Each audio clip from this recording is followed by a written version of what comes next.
everybody. Can you guys hear me okay?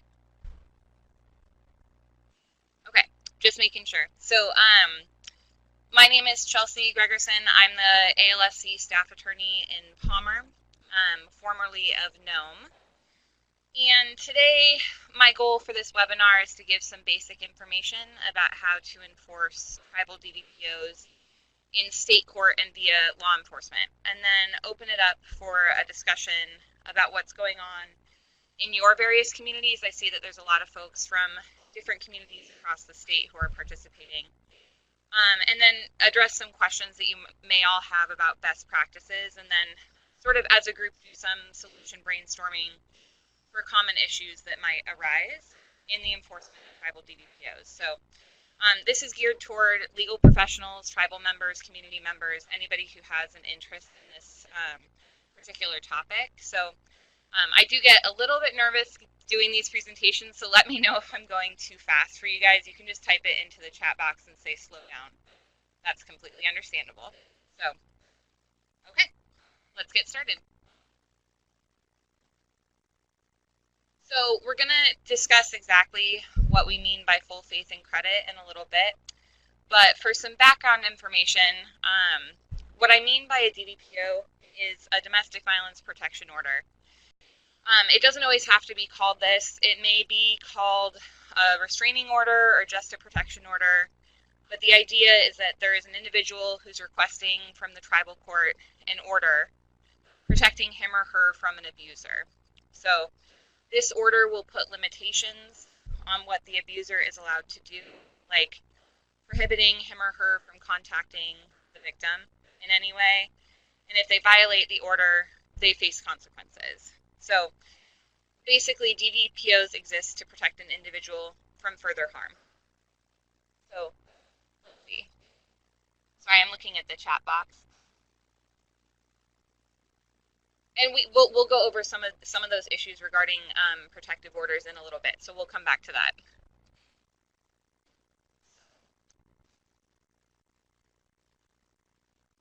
Okay, so what do we need in order for a tribal? Or I'm sorry, let me go back really quick. Okay, sorry, I skipped slides prematurely. So what do we need in order for a tribal DVPO to be enforceable in state court? And so this is numbers 1 and 2. The tribe issuing the order has to have jurisdiction over the parties in the case, and the parties had to be provided with due process in the DVPO proceedings. So to be clear, what I mean by parties is the individuals who are part of the court case, which is usually the protected person and the abuser. So we do want to note that while a tribal DVPO does not have to be registered in state court, it may be a helpful step. And we'll go over the registration process shortly. So what do we mean by jurisdiction? We mean that the tribe has authority over the type of case, and state courts and tribal courts share authority and thus have quote-unquote overlapping jurisdiction over several types of cases, specifically in the family and children realm, including domestic violence, custody, marriage, divorce, child welfare, elder abuse, adoption, and guardianship. So today we're concerned about domestic violence. So there are 2 paths for domestic violence orders. One is through the state court and one is through tribal court. So state court orders are governed by state law. Tribal court orders are governed by tribal code. So to explain a bit better, here is a table showing tribal jurisdiction in certain circumstances. So just to go over each of these, when all parties are tribal members, then the tribal court has jurisdiction. And then when the petitioner, the person seeking protection, is not a member of the tribe, but the respondent, the person who committed the DV, is a member, then the tribal court should have jurisdiction. This is because the individual who decides to file in tribal court is consenting to the tribal court's jurisdiction. When the petitioner is a member and the respondent is a non-member, and the respondent does not object to the court's jurisdiction, then the tribal court should have jurisdiction. When the petitioner is a member and the respondent is a non-member and the respondent does object to the court's jurisdiction, then the tribal court will likely have jurisdiction if the respondent victimized a tribal member or poses a threat of violence to the tribal community, which is documented in the tribe's orders. And then, if neither the petitioner nor the respondent is a tribal member, it's unlikely the court will have jurisdiction. So it's possible that in cases where the violence has a strong tribal connection, the tribal court may be able to make a case for jurisdiction, but this hasn't been tested in Alaska, so we're not exactly sure what would happen in that situation. That is the initial crash course on tribal jurisdiction. Does anybody have questions about the jurisdiction issue at this point?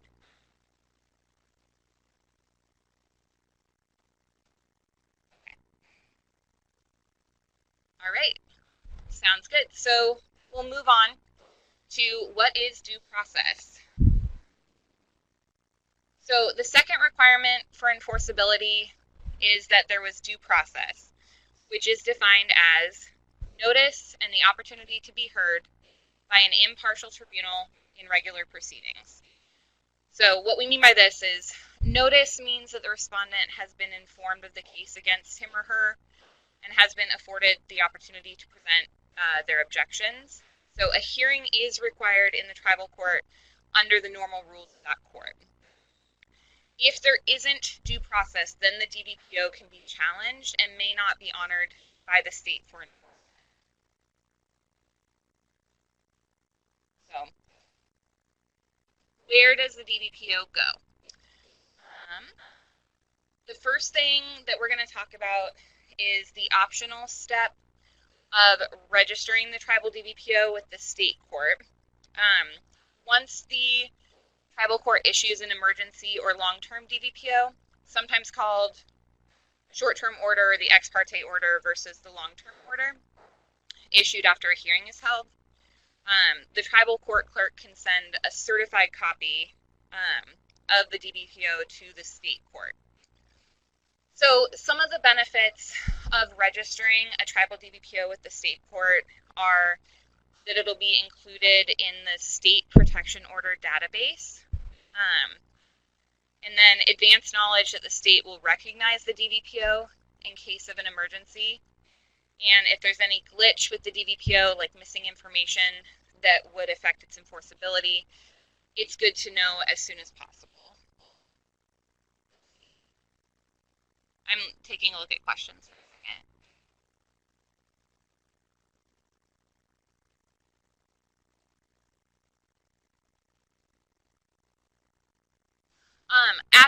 After I talk about these registration issues, let's come back to questions. And Sarah, are we able to have people ask their questions via microphone?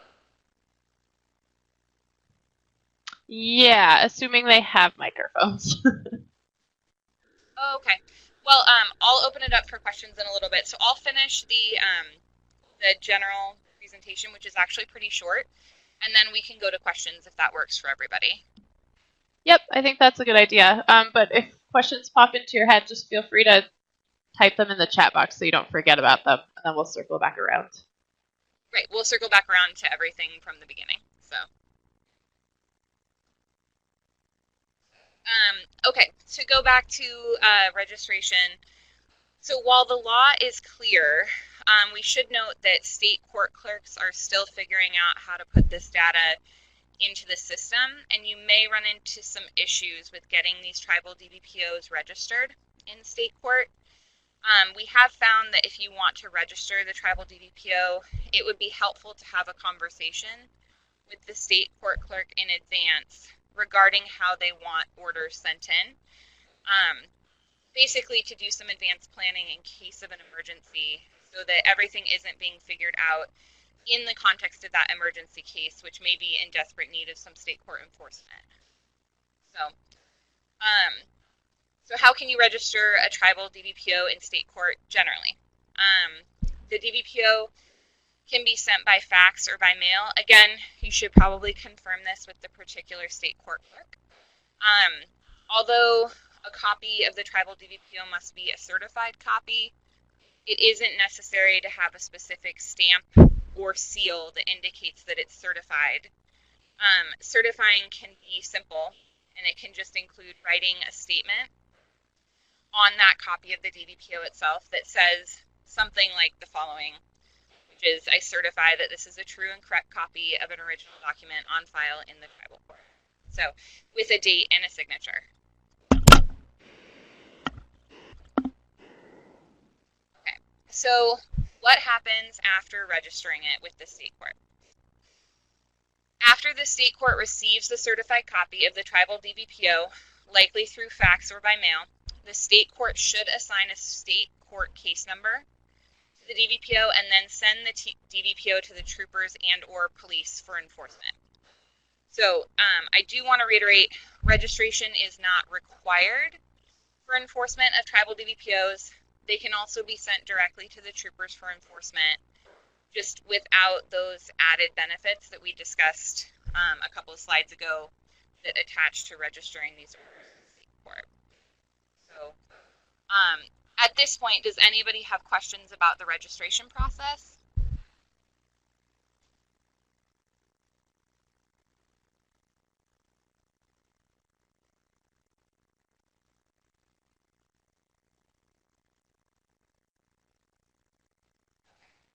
All right, if you do come up with a question, you're welcome to type it into the chat box. And like I said, Sarah and I said, we'll come back to it. Did you, sorry, I might have missed it. Did you get to Natasha's question?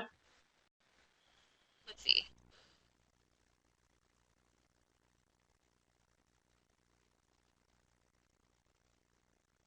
So it should be that, are they two different tribes? Anastasia?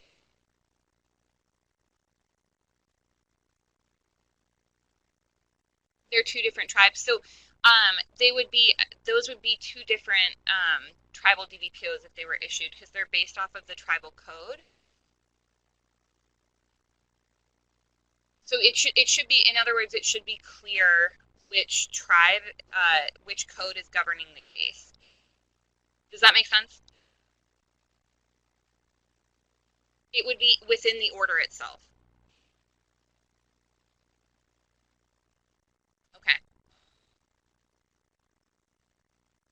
And Sharon, the tribal court would provide notice to the parties of the order being issued.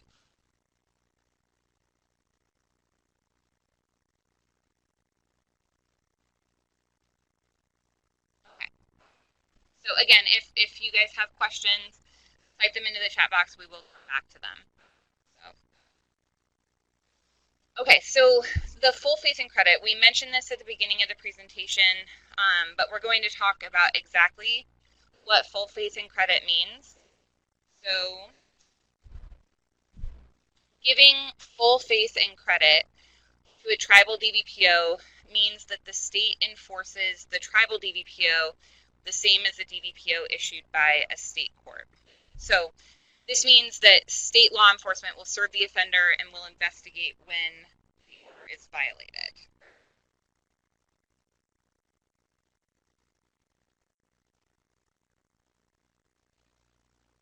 So giving full faith and credit to tribal DVPOs means that these violations of these DVPOs are violations of both tribal and state law. Under state law, violation of a DVPO is a misdemeanor, punishable by up to 1 year in prison. For reference, the Alaska statute that governs that is 1156-740. And the Alaska Department of Law will prosecute documented violations of tribal DVPOs in state court. The tribe also can additionally pursue its own remedies, so that's important as well.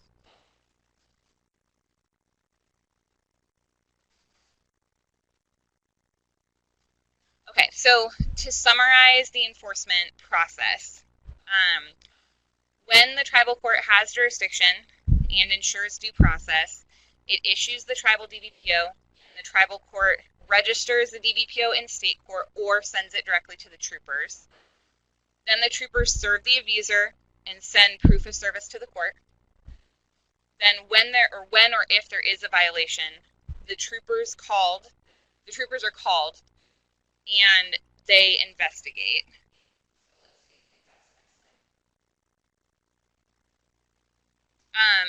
And they have the authority to make an arrest if they find that there's been a violation and the district attorney files a violation of the DVPO charge in state district court.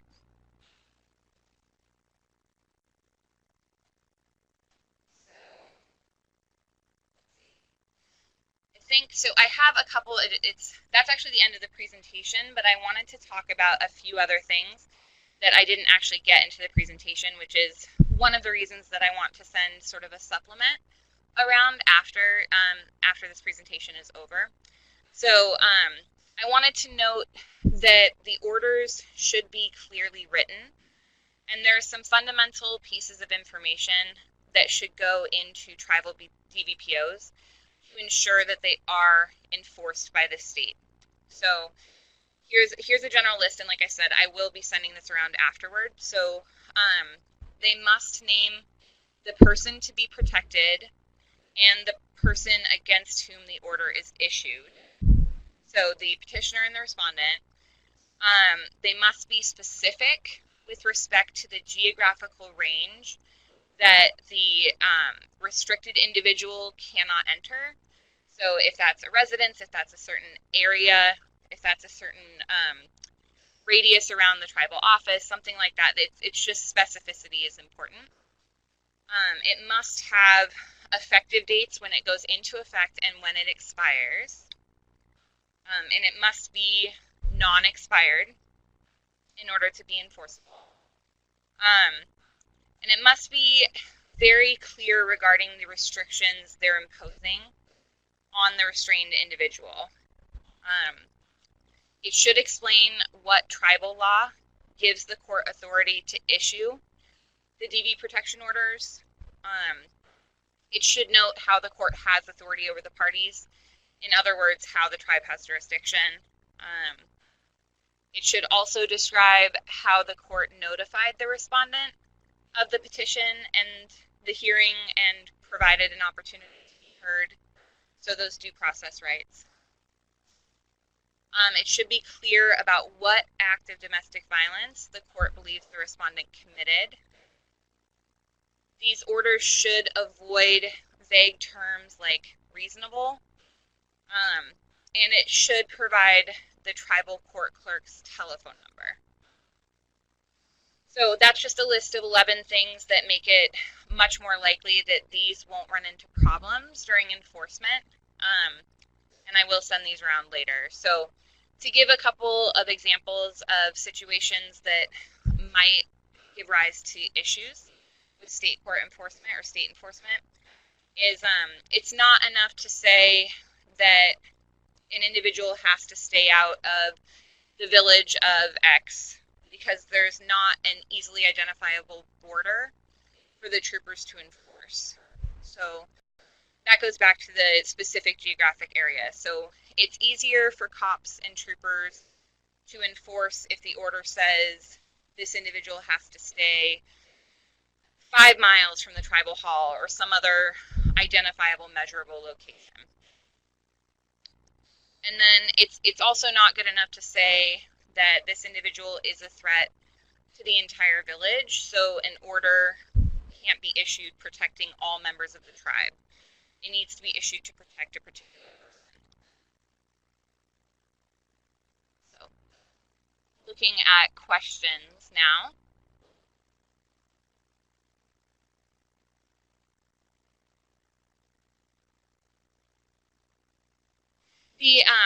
The tribal police officer, my understanding is they can serve these DVPOs and enforce them, but it would then go to, if there was a violation, then that would be prosecuted in state court by the prosecutor.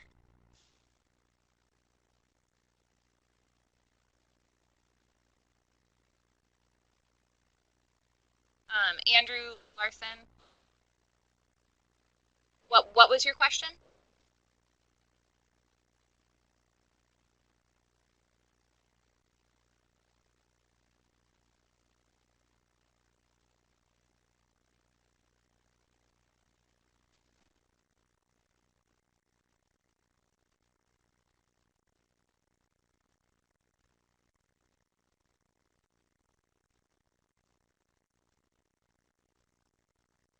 never seen multiple attendees or typing before.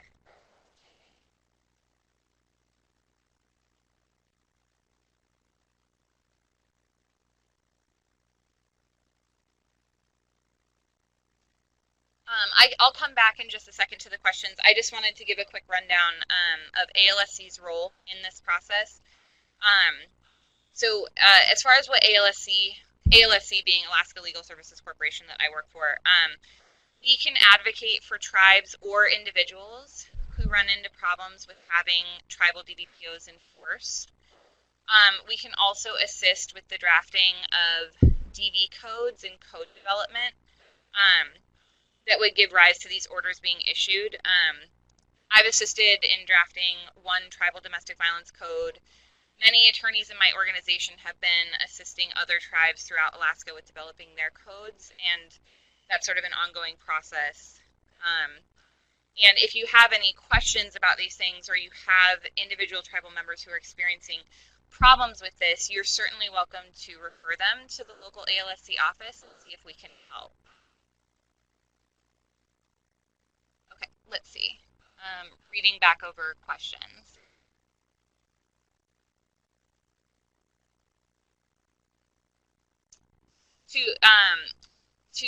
The two villages are just over 3 miles apart, issuing an order that states that individuals need to be apart, cannot be more than 3 miles in your area.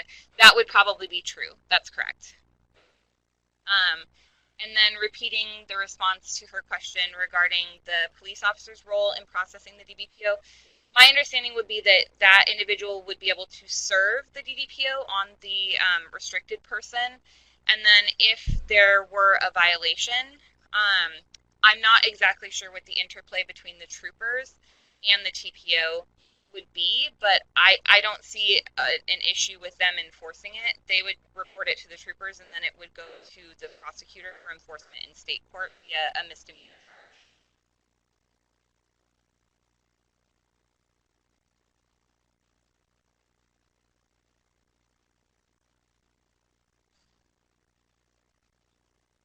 And while other folks are typing their questions, I wanted to point out, I know Chelsea was going through what some important pieces of the domestic violence protective order issued from the tribal court, what the order should contain, and it was a long list, and she's going to send you a supplement, but I also wanted to point you to a website that Alaska Legal Services helps maintain that has a lot of this information. So I'm pasting it now in the chat box. You should be able to click on it. But it does have sample orders, and it actually has a fillable order that's ready for you to just type in the answers, and you can use that because it has all of the requirements in there. So Chelsea will still send the supplement, but I encourage you guys to look at that website. The website isn't super fancy, but we are looking to revamp it this summer. So if you have any suggestions when you're kind of browsing the website or have ideas of what you would like to see on the website, email me because that information is great to know. But as it sits now, there's a lot of sample orders. There's also information on enforcement, so you can go through not only these slides if you have a question, but you can look at the website and it describes some enforcement stuff as well. Okay. Sorry, Chelsea. No, that's fine. So as to what Barrett just said, do you happen to know why the DVPO was considered not valid? Like the actual specific, what may have been missing that they considered it not to be valid?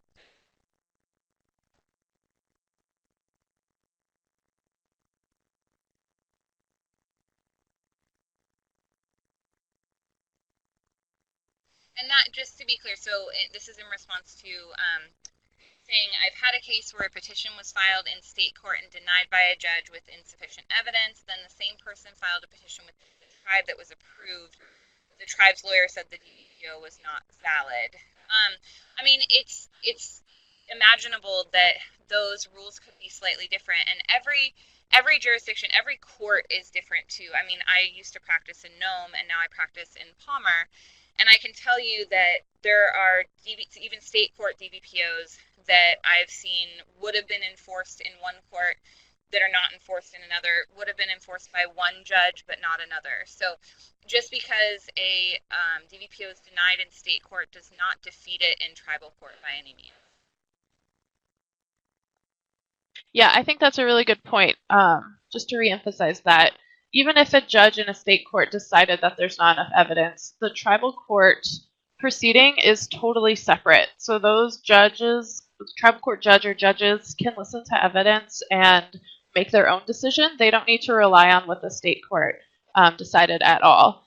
However, you said that the tribe's attorney said that the order wasn't valid. I'm guessing it was more an issue with maybe the due process that we were talking about, or the jurisdiction, or maybe the tribe didn't, give notice to everybody. I'm guessing those were probably more the issue, because the tribal court can make a totally separate decision than the state court. They don't have to rely on what the state court judge decided at all. And in fact, usually, as you guys imagine, tribal court judges are probably able to make a more complete and better decision than the state courts, because you guys know what's going on in your tribal areas more than a state court does. So, just to reemphasize that just because a state court judge says no does not mean that the tribal court has to say no, but they do need to still follow due process, make sure they have jurisdiction, and get evidence and all of that stuff.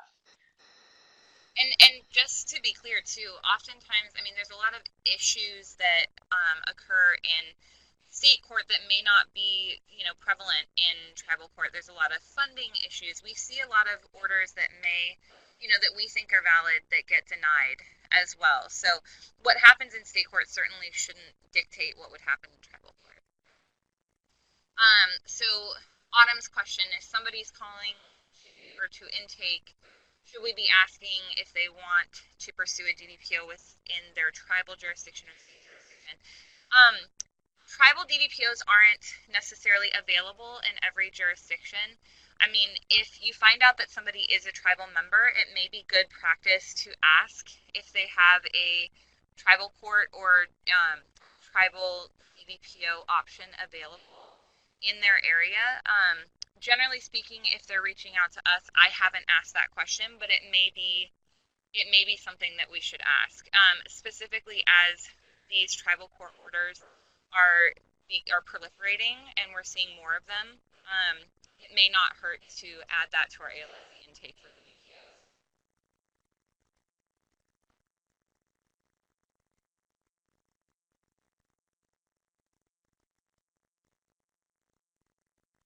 So, Sharon, when it comes to the tribe issuing a DVPO, they don't have to send a copy to the state court automatically. The registering process is optional. We certainly would like to encourage tribal autonomy, so we wouldn't say that, registering is a necessary step. And under the law, it is not a necessary step. It may make things easier because then it gets registered in, it actually gets a case number, and then it gets recorded in that database, and so it may streamline the process. But it can just be sent directly to the troopers without being sent to the state court at all.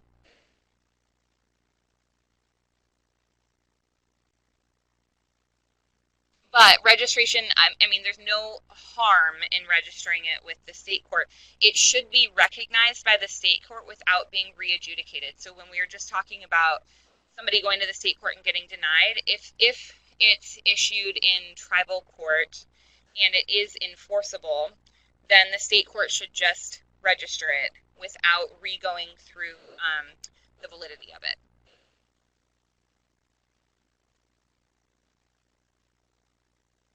No problem.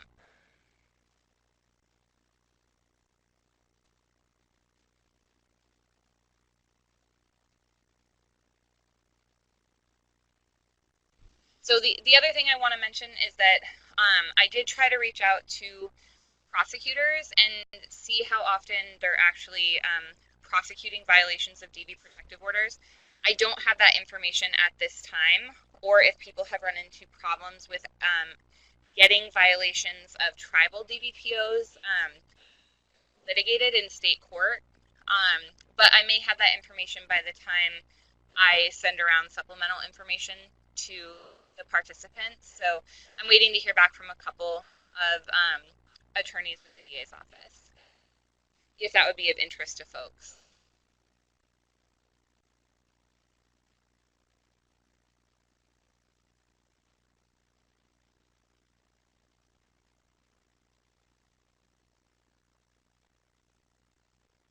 Does anybody else have questions? I feel like, I'm sorry, this presentation was a bit shorter than I'd intended, but I hope that it brought to light some issues. And I mean, I would be curious to know if anybody's run into other problems. I would be interested in why why that DVPO was deemed not valid, because that would be good to know, to tell people to avoid this particular thing, like what it was that it didn't include that would defeat enforceability. But it should, like I said, with that list that I will send around, as long as it complies with certain requirements, it should be enforceable. And if problems are run into, like I said, ALSE is here to help to look into those particular case-by-case basis. So if anybody wants to apply for ALSE services, they are welcome to, with respect to a tribal DVPO being enforced.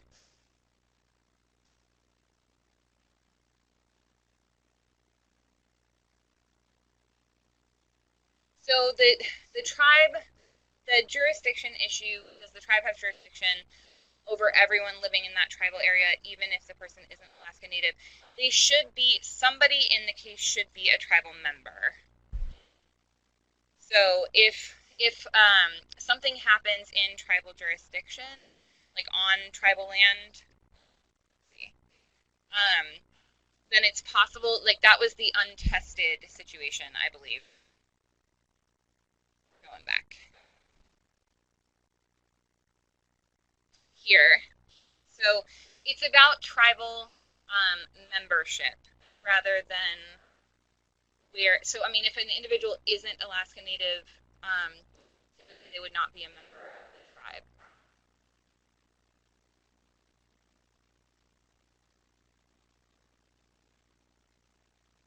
And yes, the tribal code should be in place before issuing. That's what gives the tribe the jurisdiction to issue that order. That's where all of that would be laid out, would be in a tribal code, DV tribal code, and that's the authority that should be noted in the order itself.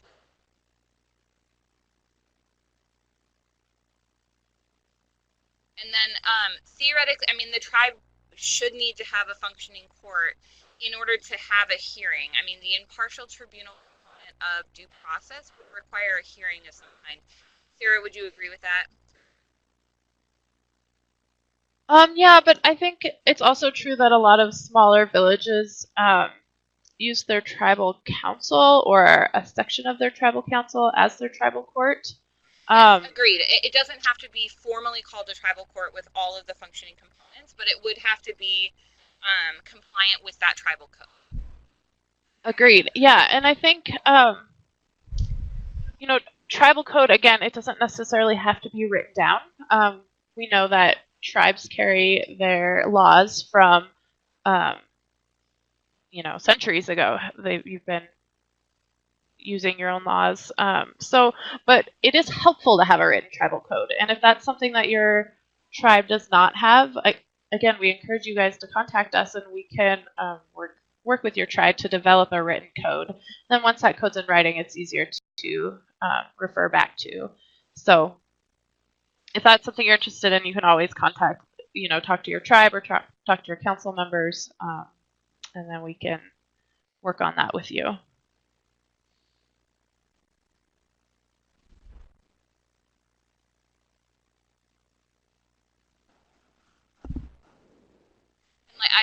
Like I said, I have helped draft one tribal DB code, and it wasn't a particularly long or exhaustive process. I mean, it took a couple months because we convened the tribal council to be voting on each and every component of the tribal DVPO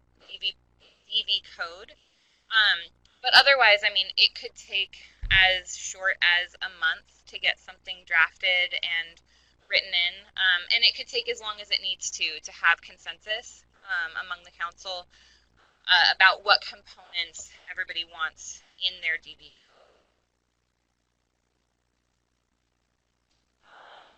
So as ICWA workers, we need DVPO shared in our file for enforcement.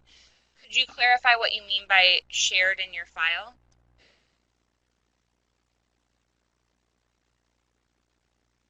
And while you're typing that, anybody who is seeking assistance with drafting tribal codes, you will call your local ALSC office, and they can go over the group intake form with you and then get a case started. We do have to do a conflict check and an eligibility check, which is a bit more complicated for a tribe, but you can go over that with the office manager or paralegal in the local ALSC office and get that process started.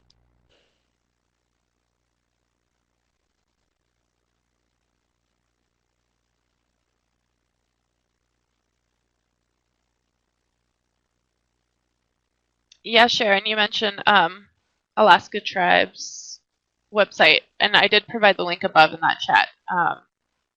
Some of the examples of what we have on there. We have sample tribal court codes, sample tribal court orders. We have information on jurisdiction and enforcement.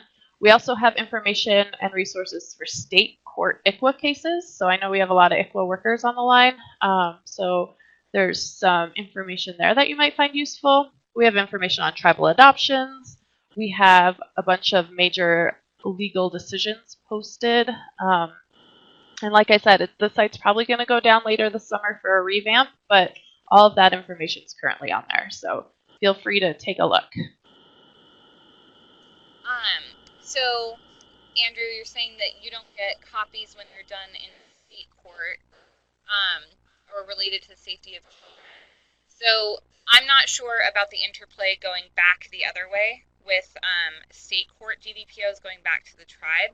I mean, you're certainly able to get a copy from any court at any time if you do a request, but I'm less qualified to talk on how the state court should be notifying tribes of state court DVPOs, or specifically ones that are related to safety of children.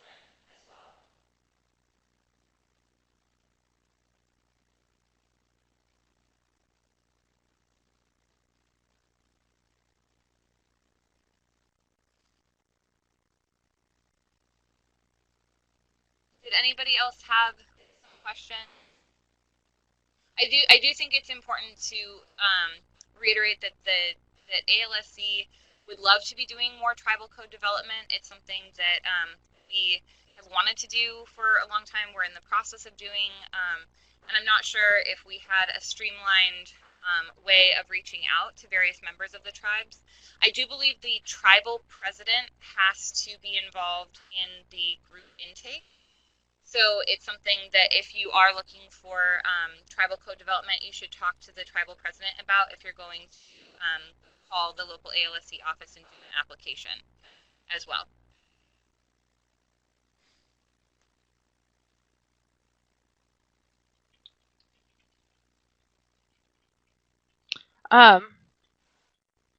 Okay, again, as I mentioned, we're going to send out a supplement. We're going to send out a copy of this or a recording of this presentation.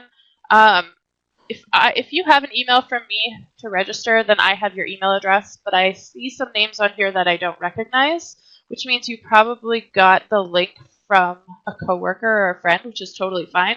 But just shoot me an email at that email address I just put in the chat box so I make sure to add you to the list to send resources to. Otherwise, yeah, again, like if you emailed me already to sign up for this webinar, or you got an email from me this morning with the link to the webinar, I already have your email address, so you don't need to send it again. But if you didn't, please just shoot me a quick email and I'll add you to the list. And so we'll send out this PowerPoint. There were some things that I talked about that are not in the PowerPoint. And then, like I said, I wanted to get the updates from the DA's office on the actual enforcement measures that have been taken on tribal DVPOs and violations of tribal DVPOs that I want to give an update before I send out everything. So I would estimate within a week or a week and a half, you should be receiving something in your email from Sarah that has this information in it. And then we'll also include the Alaska Tribes website reference in there so that you have it along with the other materials. And then the PowerPoint presentation itself has my office phone number in Palmer, and then also my direct email address. If you have any questions, if I can answer them, I will answer them, and then if I can't, I can certainly talk to other folks at ALSC and come up with answers to your questions. You guys had really good questions. So. As far as if we'll have a webinar regarding tribal courts and family law at any point in the future, if that's something that folks are interested in, we can certainly discuss it. And Sarah, you would be the one to organize something like that. Is that correct? Yeah, we do plan on creating more webinars. It's generally harder in the summer because we know folks are out fishing and out at camp and stuff like that. But if you have suggestions for different webinars, you can, again, just shoot me an email with some suggestions and we'll try and plan some things for fall. But yeah, that's a good idea. Was there, just so we know, was there a particular area of family law that you're interested in? Are you talking about, generally speaking, how tribal courts can preside over any family law case, like divorce, custody, child welfare, those type of issues? All of it. Okay. Yeah, we'll discuss that at ALSC, and then we'll see what we can do. We certainly enjoy giving webinars and doing presentations, and particularly knowing now that there's other tribes that are interested in tribal code development that maybe we wouldn't have known before, then I think it's certainly something that we should be reaching out more often and doing. So thank you.